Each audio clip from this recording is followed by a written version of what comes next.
Bonjour. Bonjour. Comment vas-tu? Ah, mal, pourvu que ça dure toujours. Et toi? Bah, fallait s'en douter. Ah ben, moi aussi, ça va mal, mais pourvu que ça s'arrête plutôt. Ouais, ben oui, ça peut aussi, hein. Ouais. Tu vois, je suis moins évoluée que toi, j'ai du chemin à parcourir, tu vois. Oh, faut que tu sais, est-ce que c'est vraiment une évolution? Bon, si on parlait de la mort, c'est actuel pour moi.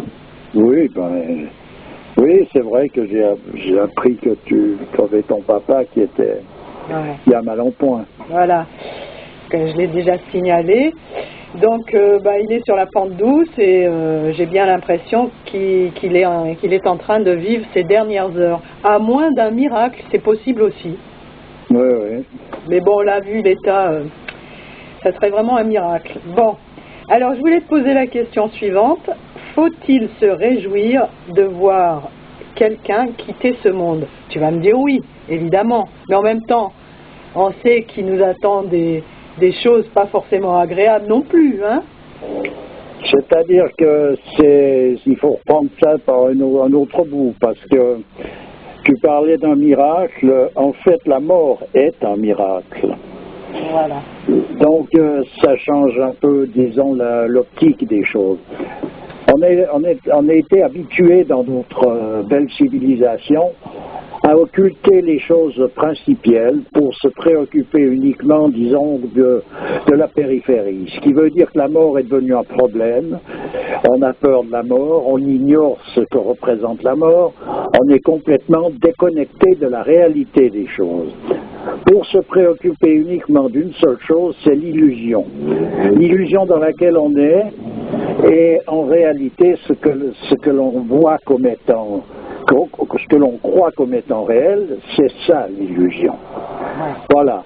Et dans les peuples, dans les civilisations traditionnelles, la mort n'a jamais été un problème.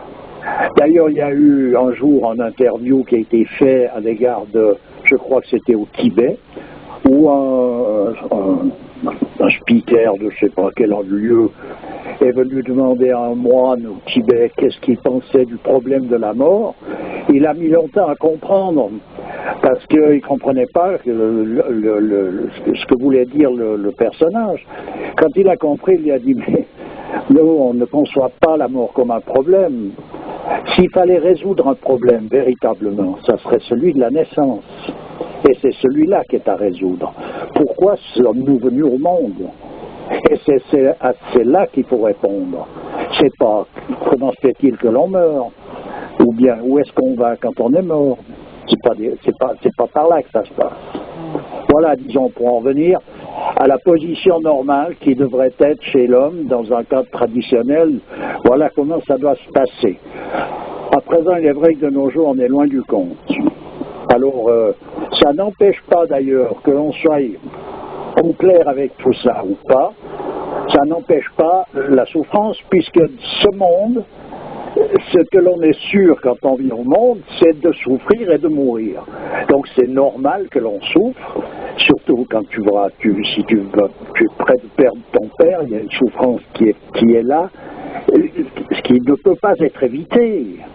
Quand on souffre pour de vrai, et tu ne peux pas éviter ça. C'est pas possible. À quoi ça servirait? Et pourquoi faudrait-il éviter ça? Pour ne pas souffrir. Mais on ne peut pas ne pas souffrir. Ça ne veut pas dire qu'il faut chercher la souffrance, mais ça veut dire qu'il faut déjà savoir à quoi ça arrive, pourquoi, dans quelle mesure la souffrance n'est-elle pas une grâce? Oui, c'est même une nécessité, j'ai l'impression.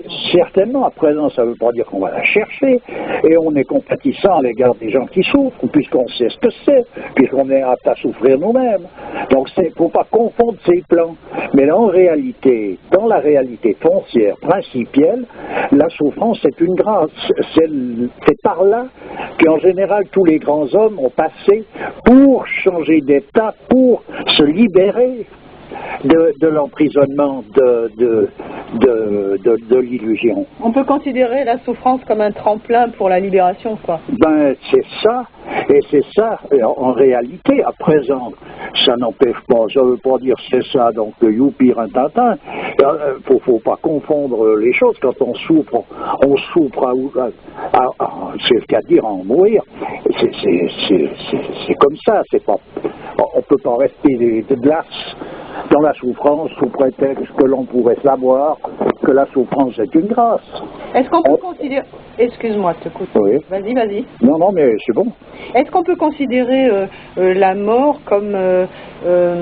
bon, on peut considérer comme un passage, ça c'est clair, mais est-ce qu'on retourne réellement à Dieu? Est-ce que c'est la petite goutte qui retourne dans l'océan? Alors là, il faut toucher, d'après les doctrines traditionnelles, il faut, selon l'obédience à laquelle on appartient, aller questionner dans ce cadre-là, parce que chacun présente les choses d'une manière qui n'est pas différente foncièrement, mais qui est différente dans la forme. Alors la goutte d'eau qui rejoint l'océan, c'est la libération. C'est-à-dire que la mort est une forme de libération, mais on peut rester dans ce que les bouddhistes appellent donc la roue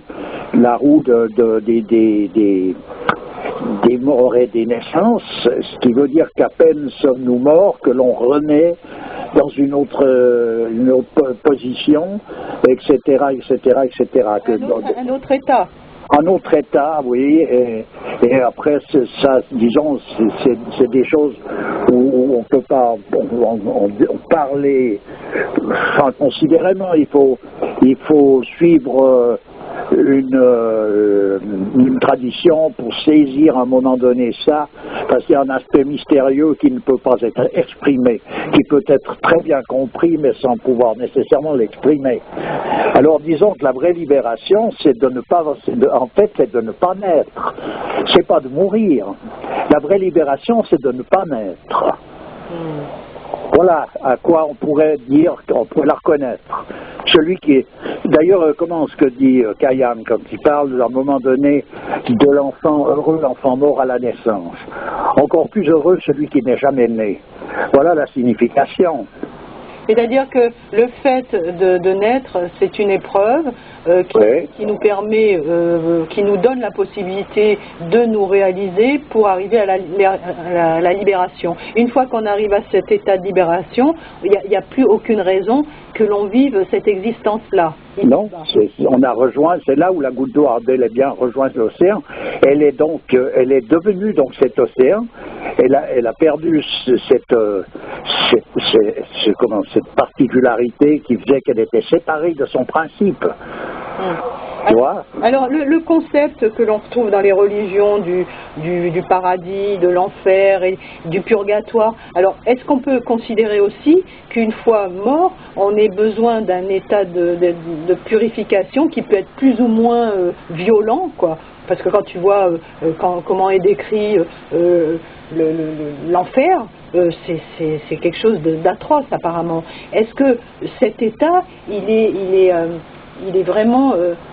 est-ce que physiquement, on l'avait déjà abordé ça, est-ce que physiquement il y aura cet enfer qui va être terrible pour certaines personnes qui auront vraiment péché dans ce monde? Physiquement, si on prend physiquement, on parle de ce monde. On ne parle pas d'un autre monde. C'est difficile d'aborder ça dans des explications. C'est des choses qui demandent une démarche qui permette la compréhension de tout ça. Parce que en fait, l'enfer et le paradis se trouvent tout simplement à l'intérieur de nous. Oui, justement. Il ne faut pas l'oublier. Donc cette intériorité en question, est-ce qu'elle inclut, qu'est-ce qu'elle inclut de nous? Tu vois, on arrive là sur quelque chose où de discuter c'est très difficile. Il faut aborder ça par le cadre de la tradition à laquelle on appartient, et il y a des démarches précises qui permettent de pénétrer à cœur ces choses-là. Est-ce que tu veux dire que c'est la manière dont on aura vécu cette existence qui fera qu'on se sera construit son propre paradis ou son propre enfer? On peut dire ça. En tout cas, ce que l'on aura construit, c'est, par exemple, si on veut en revenir à la tradition de l'Inde, ce que l'on aura construit, c'est notre vie future. Il est clair que le futur se construit par rapport au présent que l'on vit. Pas par rapport au passé, mais par rapport au présent.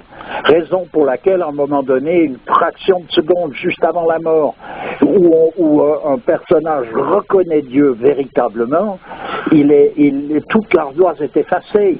C'était le cas de Pharaon, on en a déjà parlé. Oui, tout à fait. À la dernière minute, il a reconnu, et c'était pour lui, l'âme, on peut dire quand on parle que l'âme passe devant le jugement, elle passe devant le jugement dans la position où elle est à l'instant même de la mort. Voilà, c'est cette position qui est, c'est celle-là qui est la position qui va être jugée, c'est pas le reste. Ça se joue sur une fraction de seconde alors. Voilà, ça se joue sur une fraction de seconde. On aura pu passer toute sa vie dans les prières, etc. Si au moment de sa mort on pense à son compte en banque, ça va plus. Eh ben non, c'est fini. C'est fini, au même titre qu'on peut passer inversement. C'est le cas, c'est le paradoxe que l'on retrouve dans bien des traditions où c'est exprimé, où il y a des personnages qui ont vécu d'une manière, parce que la façon dont on vit les choses, on forge cet instant, c'est-à-dire on prépare cette spontanéité. La façon dont on vit, parce que ce que l'on vit, on en a déjà parlé suffisamment, c'est-à-dire qu'il s'agit du destin. On ne vit pas autre chose que son destin. Donc la façon dont on le vit, c'est cette préparation à cette spontanéité à l'instant même de la mort. Voilà, ce qui veut dire que c'est là, c'est à cela qu'il faudrait se préparer. C'est à cela qu'il faudrait être, c'est par rapport à cela qu'il faudrait être éduqué dans les écoles, etc. Les études relatives que l'on étudie dans les écoles concernant l'écriture, la lecture, etc. C'est très bien, mais c'est quelque chose de relatif. Mais la position, l'éducation, c'est-à-dire le comportement de l'élève, sa véritable éducation devrait être faite par des maîtres. Et ces maîtres, justement, voilà, eux, ils sont dans la position exacte, et à partir de là, les enfants sont constamment dans cette atmosphère, quoi qu'ils apprennent. Quoi qu'ils fassent, ils sont constamment dans cette atmosphère. C'est la raison pour laquelle, par exemple, comme j'en ai parlé déjà dans l'Inde traditionnelle, quand un enfant a un comportement déficient dans les cours, on punit le professeur, parce que c'est lui qui est la clé, c'est lui qui est le rayonnement. On est loin du compte avec actuellement. Ah, tout à fait. Alors moi, ce qui me fait vachement de la peine là par rapport à mon père, c'est que, tu vois, il a passé des années à prier, à être un bon musulman, et là, au lieu d'être apaisé, serein et au lieu de se préparer à ce passage, parce qu'il sent bien, il pressent bien vers où il va, eh ben non, il est tout à fait là dans cette espèce dans les problèmes existentiels. Ouais. À vouloir régler ci, il est dans un état d'inquiétude terrible. Je lui dis mais attends, laisse tomber, sois serein, et c'est impossible pour lui quoi. Bien sûr, il a une nature qui ne lui permet pas ça. En tout cas, disons que pour ton compte, ce qu'il faut t'occuper, c'est de ta position là-dedans. Et donc par rapport à ton père et par rapport à toi, à la vie. Donc c'est toi, tu dois te positionner, sans te préoccuper de la sienne, et la sienne, elle sera ce qu'elle sera. Mais tu peux prier pour lui. Oui. Tu comprends? Voilà. C'est un homme d'action, ton père, donc il est dans l'action jusqu'à l'adhère. Oui. Pour qu'il lâche prise, il faut que ça soit vraiment par nécessité, autrement c'est pas possible. Eh ben là, mais c'est par la nécessité. Oui, mais la nécessité, là, il ne la voit pas encore, parce que tant qu'il y a un souffle de vie, tu te cramponnes après, mais tout d'un coup, il y a un passage où tu lâches prise aussi. Alors c'est cet instant même qui lui a... c'est cette position-là, on a parlé de cet instant, de cette fraction, elle est là parce qu'à un moment donné, ce qu'il ne faut pas oublier, c'est que l'on est témoin de sa propre mort.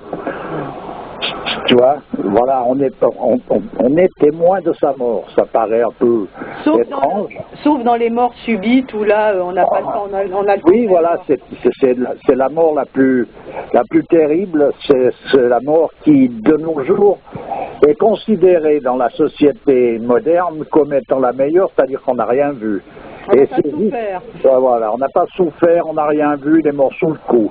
Alors c'est bien, c'est une belle mort. Eh ben non, c'est le contraire. Simplement, qu'est-ce qu'on veut faire? Voilà où on en est, et on en est partout. Là, on n'en est pas ailleurs. Hein. Oui, tout à fait. Enfin voilà, disons que je dis là, alors, comme je dirais, tu vois, je dirais une phrase de Brel, mourir cela n'est rien, mais alors vieillir. Voilà, oui, oui, mais ça encore, ça, tu vois, c'est selon les natures. C'est selon, là, ça devient très relatif tout ça. Non, mais je veux dire, vieillir, en fait, c'est cette décomposition progressive du corps, quoi, finalement, qui est difficile à supporter pour l'entourage, tu vois. C'est vrai, mais ça dépend quelle valeur est-ce que l'on a mis à tout ça. Il fut une époque où les gens vivaient en famille jusqu'au dernier souffle, depuis le premier souffle jusqu'au dernier souffle, sans que ça pose, que ça soit ça le problème. Le problème se situe ailleurs. Et actuellement, on estime que ça, c'est le problème, raison pour laquelle les petits-enfants dans les crèches, les vieux dans les asiles, mais l'humanité n'est pas plus heureuse pour autant. Elle n'a rien résolu, au contraire. Elle retire les possibilités de résoudre, elle se les enlève. C'est ça, si est la branche sur laquelle on est assis, non? Ben oui. Eh ben voilà, c'est comme ça que ça se pratique. Donc il faut profiter de l'occasion quand il y a une possibilité de pouvoir se cramponner à quelque chose qui en soi-même a une consistance. Ouais. Tu vois, mais c'est de dire on est mal pris du début jusqu'à la fin. Et il ne faut pas compter sur une éducation par rapport au mouvement des écoles, etc. Ça n'est pas possible. Ça n'est pas possible. Pourquoi? Tout simplement parce que déjà, il n'y a personne de compétent dans ce milieu-là, sauf exception peut-être, mais qui doit fermer son bec alors, et en tout cas personne de compétent dans le monde dirigeant qui ait la moindre des soupçons de l'idée de ce que peut représenter la vie en tant que telle. C'est simplement des gens qui ont perdu la raison et qui sont là pour faire... Et on leur a donné, c'est que tu donnes le volant à un ivrogne aveugle qui est en train de croire qu'il est en train je sais pas quoi faire, tu es garanti d'une chose, c'est d'aller te planter dans un platane quand même, tu vois. Ouais. C'est sûr et certain, donc voilà, on en est là. Donc faut pas rêver après tout ce circuit. À présent, pour en revenir aux maladies graves, bon, ben, les hôpitaux,